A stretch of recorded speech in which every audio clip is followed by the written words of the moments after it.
Hello YouTube.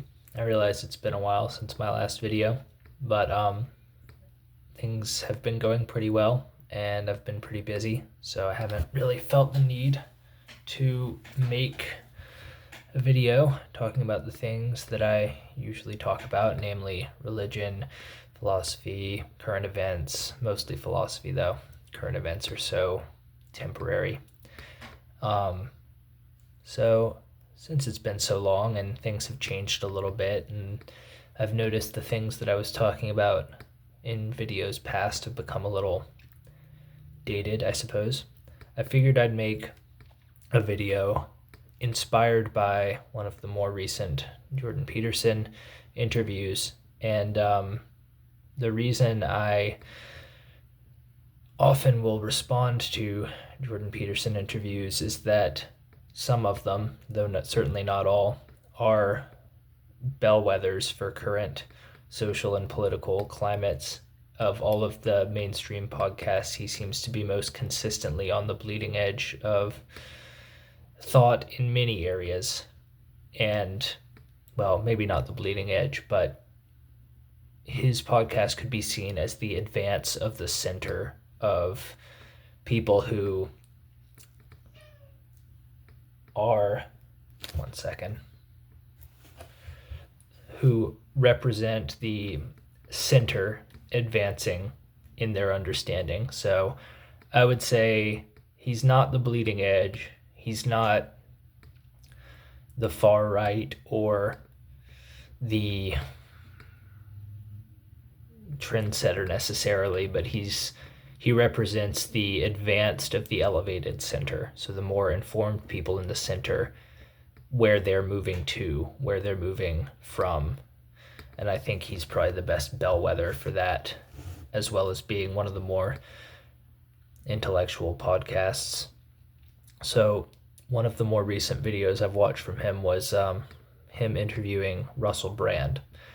And Russell Brand is excessively famous, so I don't think anybody really needs a reminder on who he is. But he was kind of a,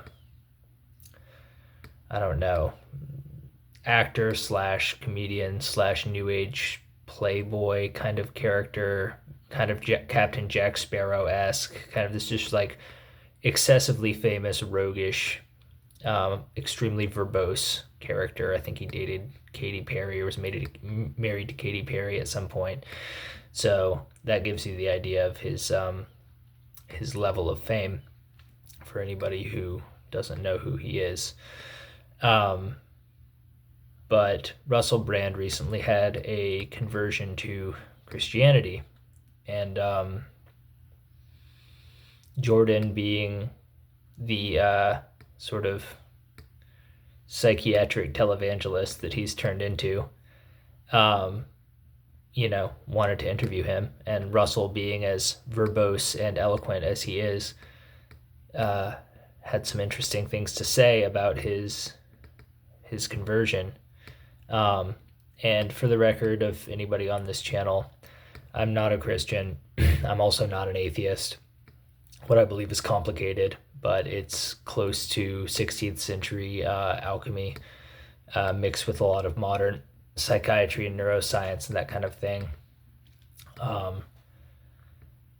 But that's not really the point of this. I'm just giving you some insights into my perspective because it seems like every video I make or every couple of videos I make, I get somebody in the comments asking like, either assuming I'm an atheist. It'll be some atheist assuming I'm an atheist, some Christian assuming I'm an atheist, or some atheist assuming I'm some kind of like weird version of monotheistic. And I am neither of those, so it's hard to disappoint anybody who wanted me in their camp. I am not in your camp. I'm in my own camp. But regardless, let's dig into this interview and just the general gist of it. I'm not going to play any clips from it, mostly because Russell is so damn verbose that I feel like if I were to respond to anything he said, it would take me half an hour. But he made a lot of claims about his conversion and why he converted. And I sort of lumped them into like two categories. And I wanted to use this to extrapolate away from fundamentalism that I feel like is encroaching into the space that sort of like soy boy atheism left behind.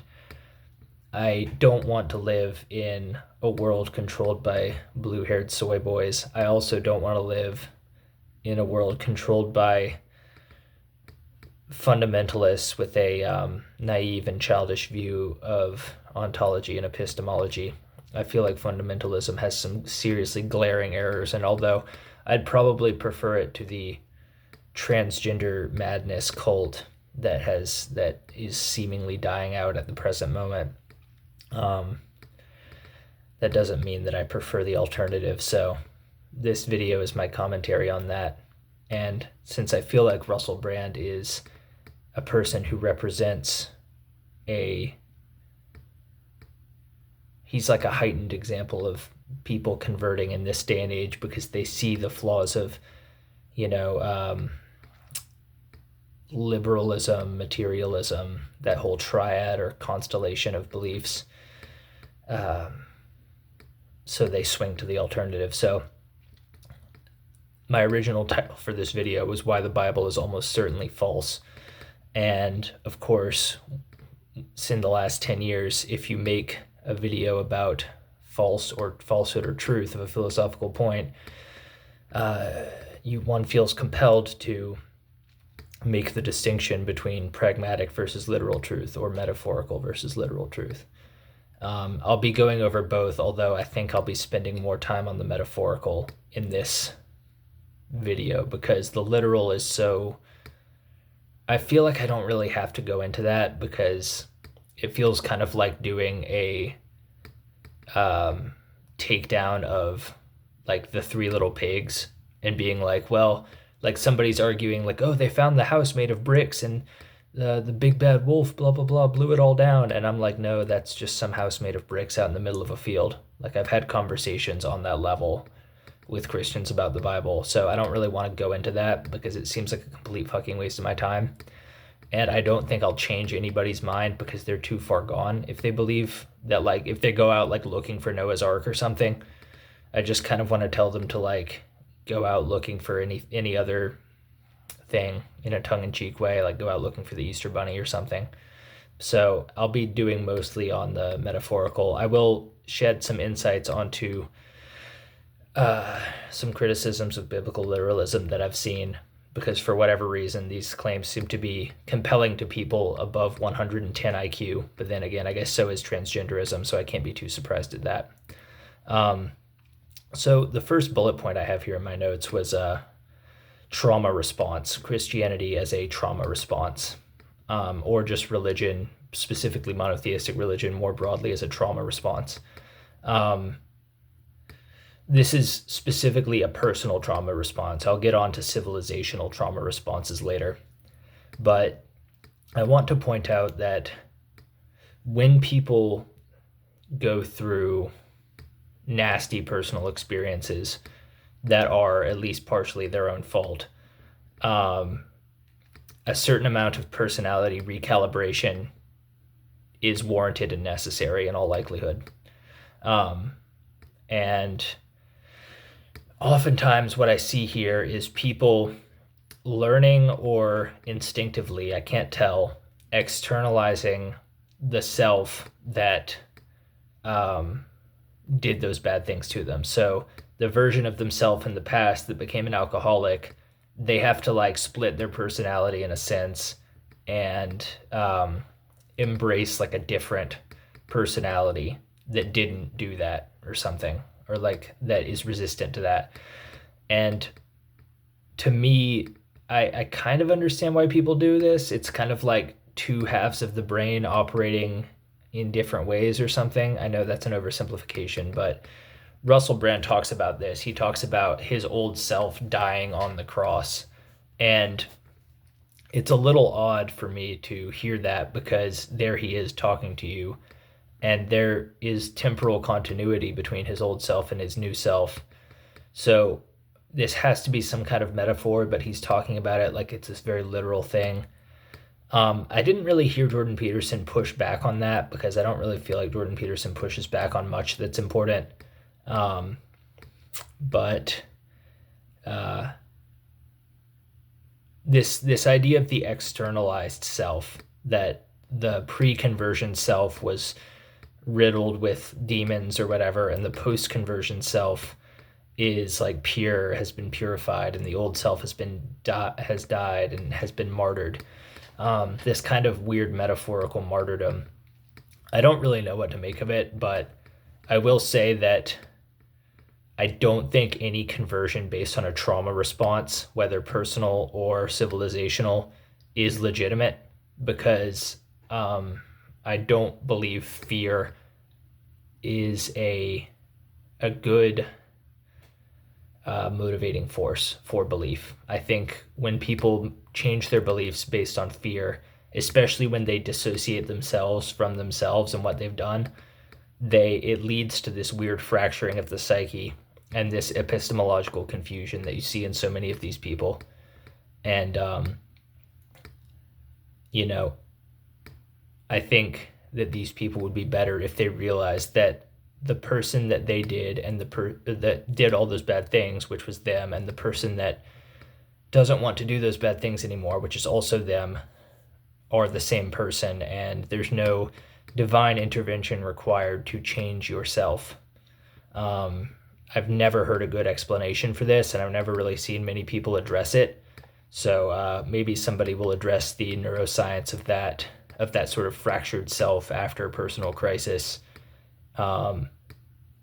and identification with a allegedly martyred Jewish fictional rabbi from the Middle East. I don't understand it, but I don't think it's a legitimate claim to anything. I think it's just some weird kink that the human brain has with trauma.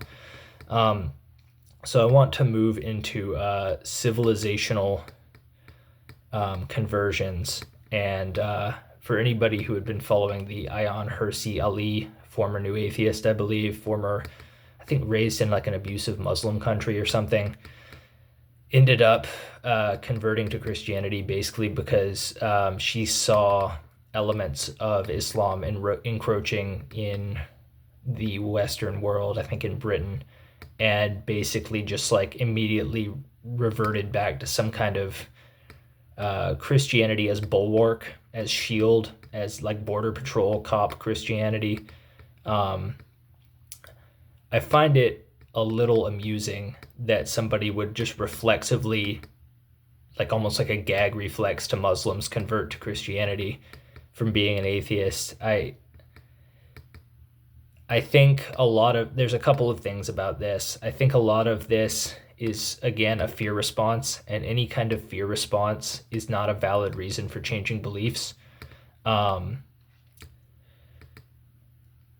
The other more important thing I want to say about this is that Ayaan Hirsi Ali is not interested in Christian values. She is part of the post-war liberal consensus that I think Jordan Peterson is also part of.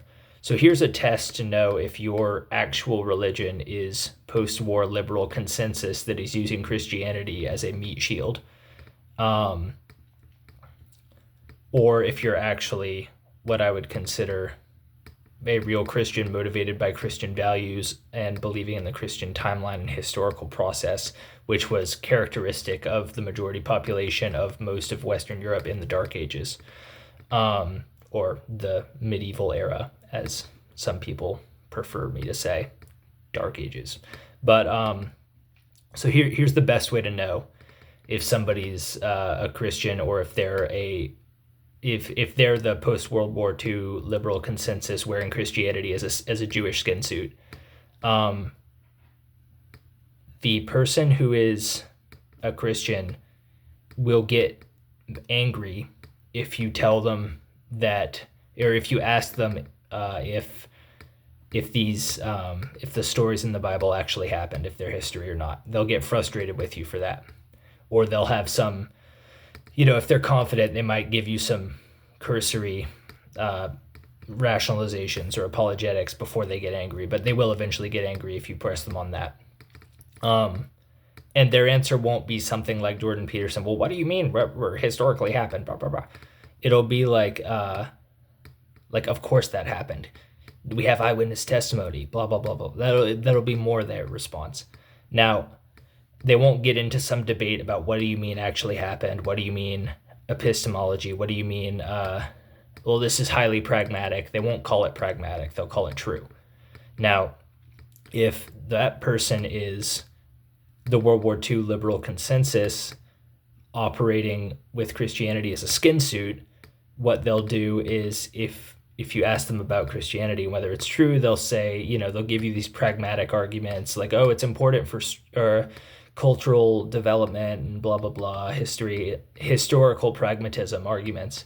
And then if you ask them if the Holocaust happened, they'll lose their shit and call you an anti-Semite. That's how you know if somebody is actually a World War II liberal consensus believer or a Christianity believer. And you can't be both because they have two different theories of history, two different theories of eschatology, and two different theories of social progress. So you cannot have this World War II liberal consensus or a traditional Christian consensus. You can't have both. And I don't have either, but it's important for people who find themselves unconsciously trapped in that dichotomy, which I think most people these days do, to acknowledge that. Do you get more angry if somebody asks you if the Holocaust happened or if the crucifixion happened? Okay. Moving along. Now, this is the literal section, and there's a bunch of stuff I've already said about this in my previous videos. There are a few things that I want to address. One of them is the supposed 400 or 500 or 600 or 6 Guerrillian eyewitnesses that people will reference, Christian apologists will reference. We don't have access to the vast majority of those eyewitnesses.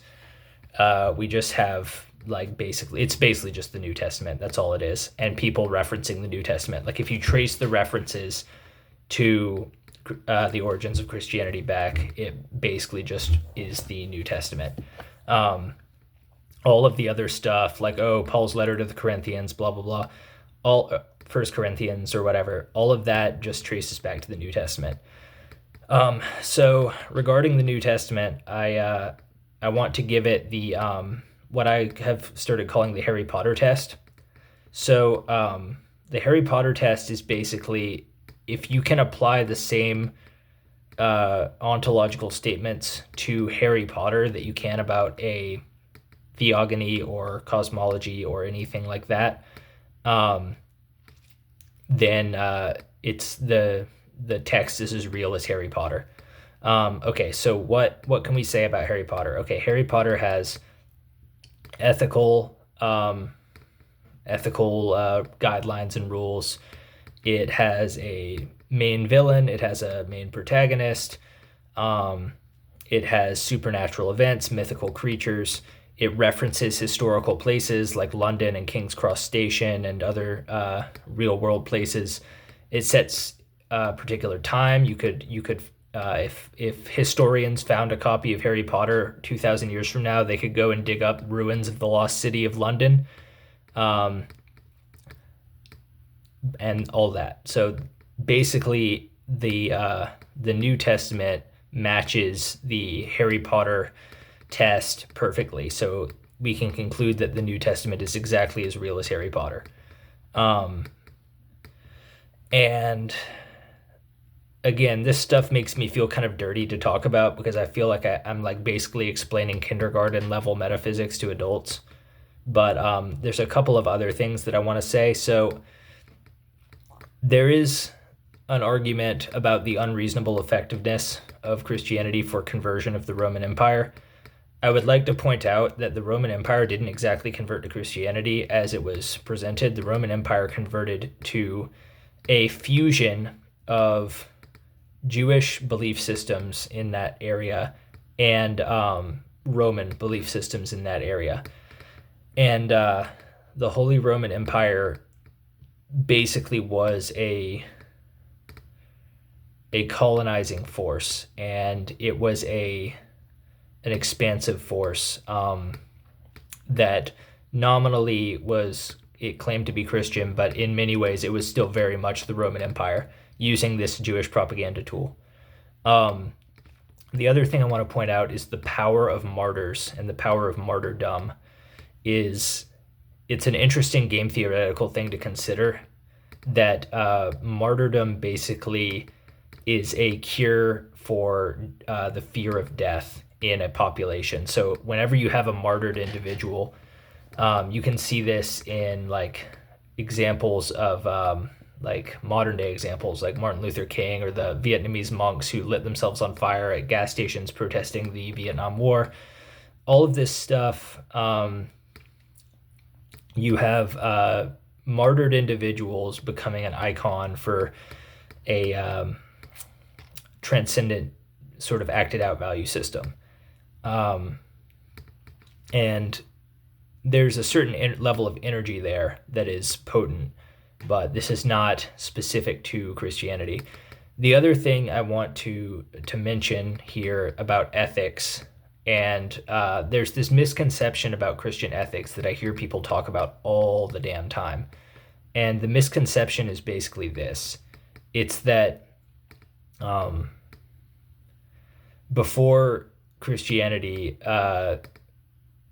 the like Romans and Babylonians and all of these people and people in the Near East and Far East and all of these places were essentially just like barbarians with no concept of time preferences. And you hear people like Jordan Peterson say this when they say things like, the Christianity is the birthplace, or Israel is the birthplace of modern civilization or whatever. It's so stupid for many reasons, but I just want to lay this myth to rest that like modern ethics are a Judeo-Christian invention. They're not. Like all of like these modern ethics are essentially human universals. You find them in every variations of them in every society, because they're game theoretically appropriate. Even societies like the Aztecs that had more of like a human sacrifice motif, where they were basically willing to, like, this is like the most extreme example, but they were basically, human life was essentially like valued at the collective level. And this would be incredibly violent by today's standards, although not that violent by Dark Ages standards in many ways. Like they still had essentially game theoretically appropriate honor codes. Like it wasn't that they were being arbitrary or irrational. This was just like an efficient way to structure their civilization. So like all of these, like, don't murder, don't like covet your neighbor's wife, all of this stuff that is generally espoused for the lay people and like just regular people, they're variations on themes of game theoretic rules that structure human civilization. And in the same way that 2 + 2 = 4, they didn't start at the year 1 AD or something. They've been there for a long time, and they'll be there for a long time. As for the literal power of or the literal archaeological evidence of Old Testament events, it really doesn't exist. There's certain parts of the New Testament that you can judge the time that it happened kind of to a couple hundred years, or that it was recorded in, because they reference very specific dates and people like Augustus Caesar. But you can't do really any of that for the Old Testament, and when you try, you don't find any archaeological evidence really.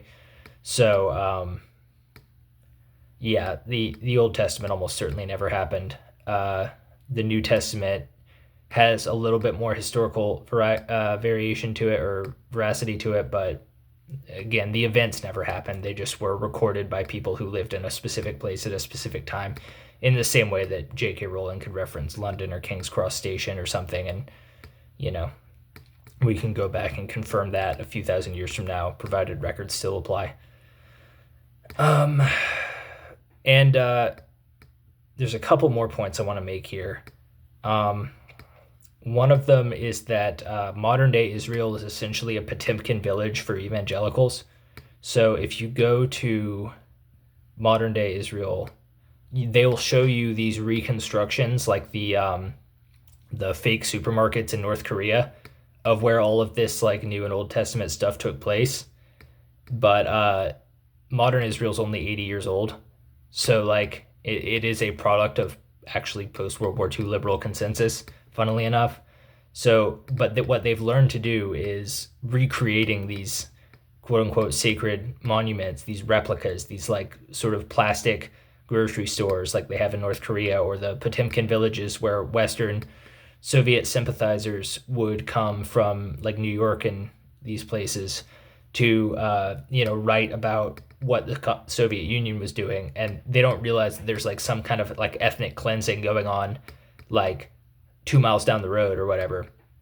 But because they're in this like plastic supermarket, like, oh look, there's our replica, quote unquote, totally real Mount of Olives or Gardens of Gethsemane or whatever. So yeah, modern day Israel is essentially a Potemkin village for American evangelicals. The fulfillment of prophecies from the Old Testament to the New Testament, essentially, it proves that these things are being used to reference specific literary themes that were going on in that time, that were essentially a Jewish revolutionary perspective for the purpose of overthrowing the Roman Empire. And some people say like, oh, well, the writers, they couldn't have had that much of a master plan, et cetera, et cetera. Well, there's a lot of things in the Old and New Testament that are incredibly detailed, and there are hidden numerical codes in it that basically show an excessive knowledge of astrology / astronomy and human psychology, probably the best that was available at that time. So it's quite possible that you had some of the greatest scholars of the day working on these essentially political polemics against the Roman Empire. And the symbolic potency of these texts shows why they were able to achieve so much. But it also shows that they're not true, because history does not match directly into the symbolic plane. Like, history does not perfectly imitate these magical codes that effectively that this book has hidden in it that makes it appeal to so many. But it does mean that the people who were writing it were incredibly well educated and master propagandists and magicians. So this has been a long, rambling, meandering post about modern day fundamentalism, some of its pitfalls, why it's appealing to people, and why it probably still needs a lot of revision, unless we want to, fall back into the Dark Ages or something. So, till next time.